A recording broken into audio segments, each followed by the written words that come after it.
Hi, I'm recording this as New York City and a good portion of the Midwest. We're feeling an Arctic vortex. Today, right now, feels like maybe 9 degrees. As far as I'm concerned, that's a heat wave. It's been feeling a hell of a lot colder, and the winds have been higher. But who am I to complain? I'm allowed to be inside. I can have heat. I feel sorry for all those people who don't have heat, and for the West Coast, where the fires are running rampant.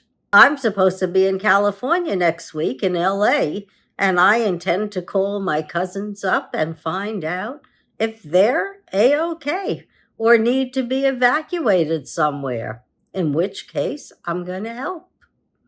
So, climate mitigation, climate extremes, drought, fires, cold, heat, flooding. This is not normal, no matter what anyone says.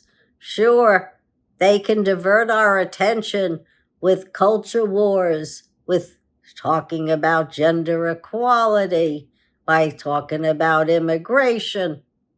But climate, that's number one priority, and it can be resolved. We can mitigate our climate.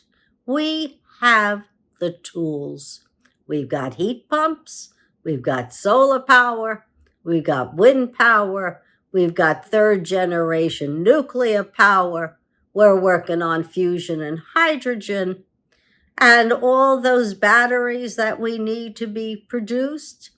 Well, you know what? We can clean up some of our carbon emissions and our frackened water and just sift out our lithium and our cobalt and whatever else we need and use that desalinated water for crops. But no siree, Trump wants to drill, baby, drill. A disaster in the making. Luckily, Alaska's saying, no way, they don't want anyone drilling on their land. They understand there's a direct correlation between fossil fuel emissions, and what happens to our planet. As our planet heats up, it's becoming dimmer. It used to be that bright blue ball in the sky. That's what it was when Neil Armstrong went on the moon. But now, our light's dimming. Our light is dimming, and we don't even have the cloud cover to produce rain. We've got to do something drastic. And all Trump can think about is blaming others for the weather? Really? I think that you're going to have to think again when you want to drill, baby, drill. And then you're thinking about persecuting immigrants for the extremes in our military. It's a known fact. A lot of our military is pro-militia and pro-MAGA. That means they're not really thinking about their oath to the Constitution. And that's all anyone in the military should be thinking about. There's been a study by Garrison who's looking at the extremists in the military. And what's his obstacle? Hegseth. God forbid Hegseth should get into the DOD. Hegseth, Tulsi Gabbard, they're not good news for America. Might be good news for Putin, but not for America.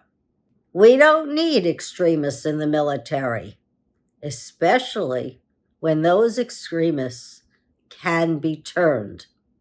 And if they've been in Iraq and Afghanistan, there's a good percentage that some of them have come out believing in ISIS. Those guys and women who have turned, they've got to be identified and out. We don't need more tragedies like Louisiana over New Year's. We gotta make our society safe for all people, all the time. And it doesn't look like Trump on day one is focusing on the right programs. He's looking at immigration. Well, immigration's down, just like crime is down, just like opioid addiction is down. So he's coming into a much better economy than he left. And I'd like it to stay that way. And the other person that scares me besides Hegseth and Tulsi Gabbard is Robert Kennedy Jr. Josh Stein remembers when RFK Jr. was in Samoa for 1 year talking against the measles vaccine. And unfortunately, Josh Stein was in Samoa afterwards, holding up the dead children who didn't need to die from measles. Vaccines are worthwhile.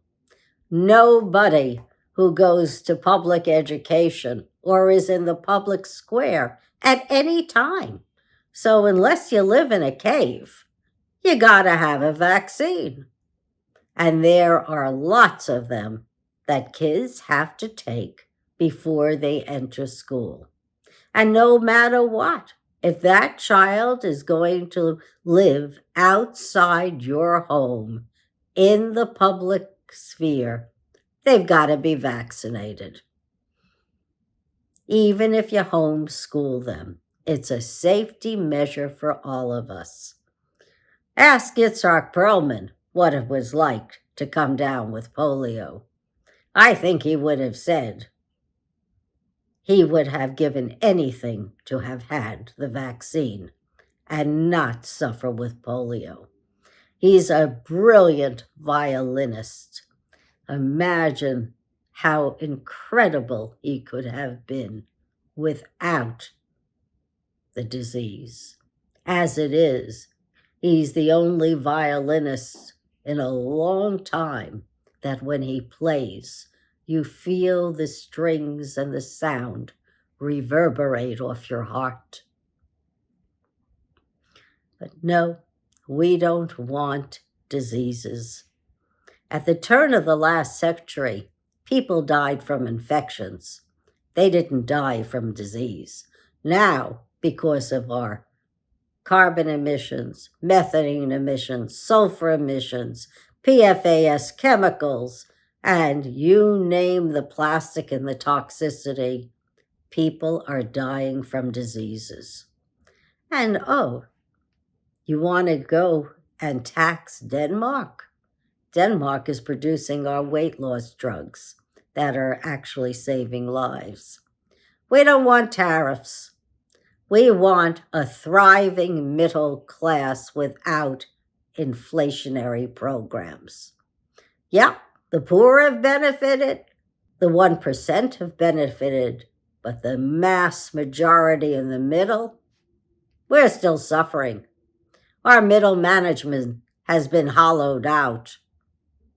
Our middle managers need cash.